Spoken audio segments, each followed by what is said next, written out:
Guys, uh, today we are going to get started on working on a project.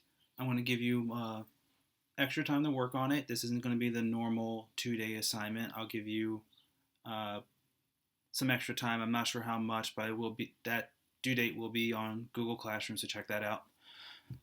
We are going to be doing a project on pedigrees. If you don't remember what a pedigree is, you missed a few days of notes then because that's what we just got done talking about. A pedigree is, for example, a family tree. This is my family tree, pretty big family. The only difference between a pedigree and a family tree is that a pedigree also shows some kind of trait. Or a family tree shows you who you're related to. My grandparents, my other grandparents, they have my parents who had me. That's my wife, my daughter. And family tree shows who you're related to. The pedigree also shows you who has some kind of trait.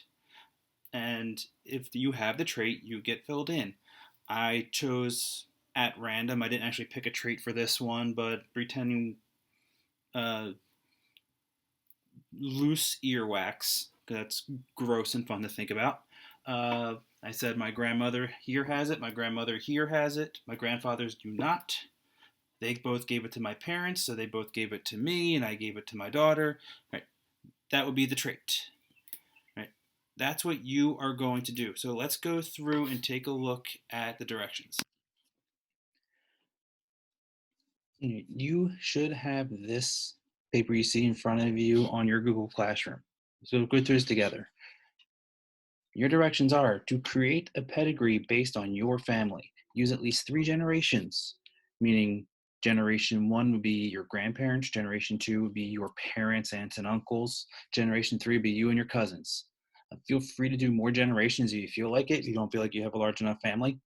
Or if you can't access information from your grandparents, that's fine too. You can make your parents Gen 1, uh, parents, aunts, and uncles. Then you and your cousins can be Gen 2. And then if you have any nieces and nephews, they can be Gen 3.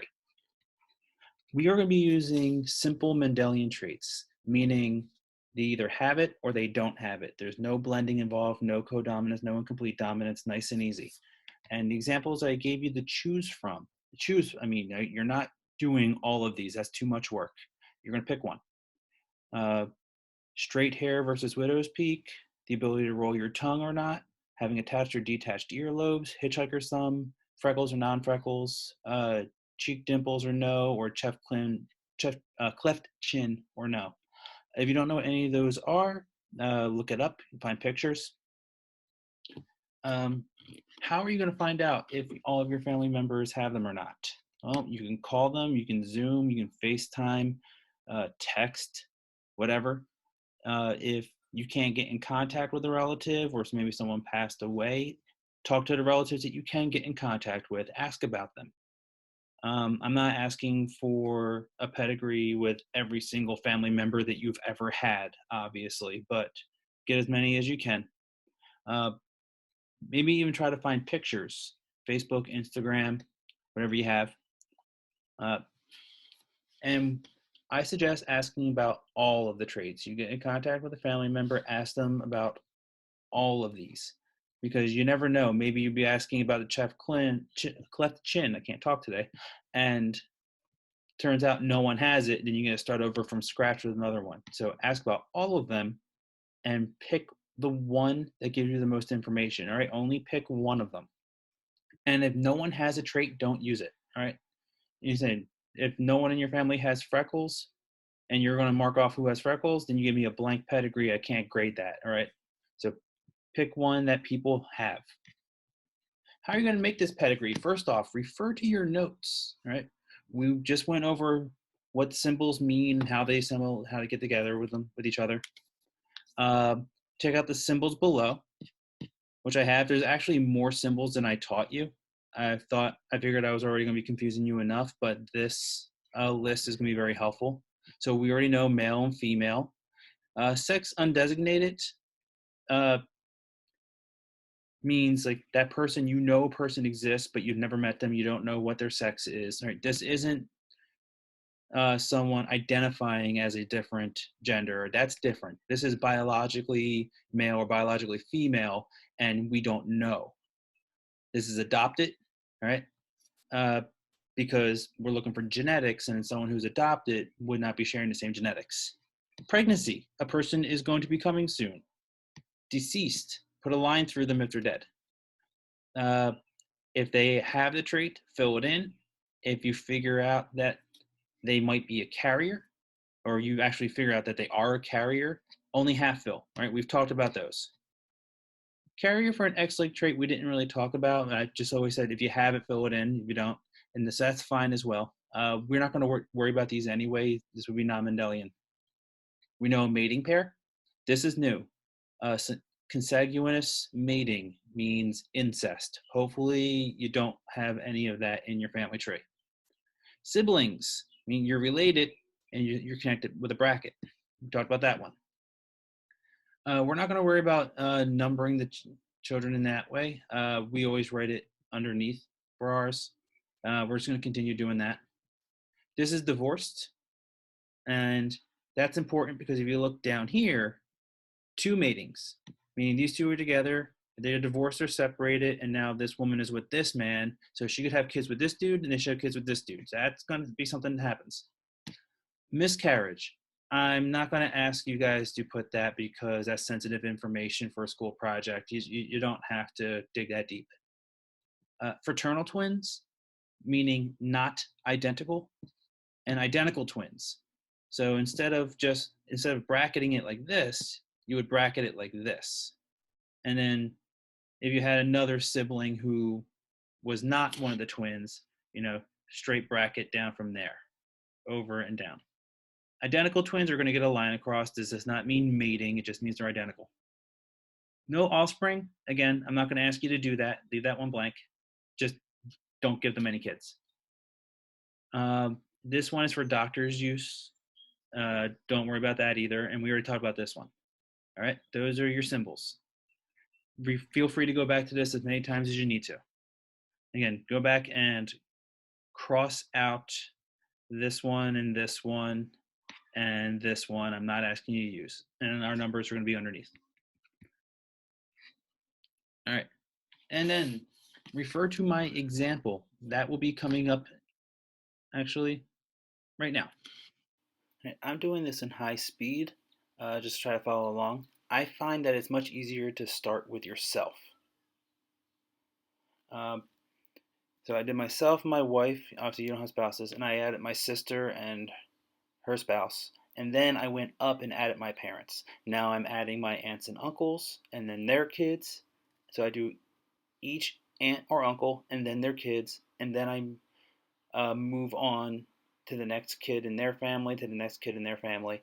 And then I go back up and go to the next aunt or uncle in their family. Notice that this aunt and uncle here, there's actually two marriages. My aunt was divorced, had some kids, and then married my uncle. So they're in there. And then I moved over to the other side. This is my mom. That you just saw my dad's side of the family. Now you're seeing my mom's side of the family. Again, it's hard to tell, but I added some lines in between my aunt and uncle because they're divorced. And then I moved on to my next uncle and his wife, and then my next uncle and his wife, again, are divorced. So you see the two lines in there.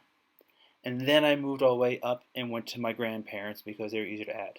Now notice I'm adding Roman numerals at the end to indicate the generations. So my grandparents are generation 1, and then I numbered them 1, 2, 3, and 4 because I have 4 grandparents. And then I went to generation 2, and I picked up with the numbers 5, 6, 7, all the way to 20. Then generation 3, which is my generation, I started with 21. I just keep adding the numbers 21, 22, 23, 24, all the way across. And then I went down to the 4th generation, which you do not have to do. Right? You don't have to go 4th generation. You don't even have to use this many people. You don't have to use all your cousins. I happen to have a very large family, and I had fun doing this. Right? You have a smaller family, that's fine. And now I'm going in and filling in anyone who has that trait. Whatever trait it is that I picked. All right? I didn't actually pick one. This is just kind of random. Filling them all in. Then anyone who I decided is a carrier, and by decide I mean actually found out using logic, then I fill them in halfway. Okay, when you are done making your pedigree and filling it all in, I want you to add a title at the top. Tell me which trait you used, indicate whether it's dominant or recessive. I want you to indicate the genotypes of each person, right? Go through and tell me, are they big B, little b, big B, little b, right? And you're going to be able to figure that out. We talked about that in the notes.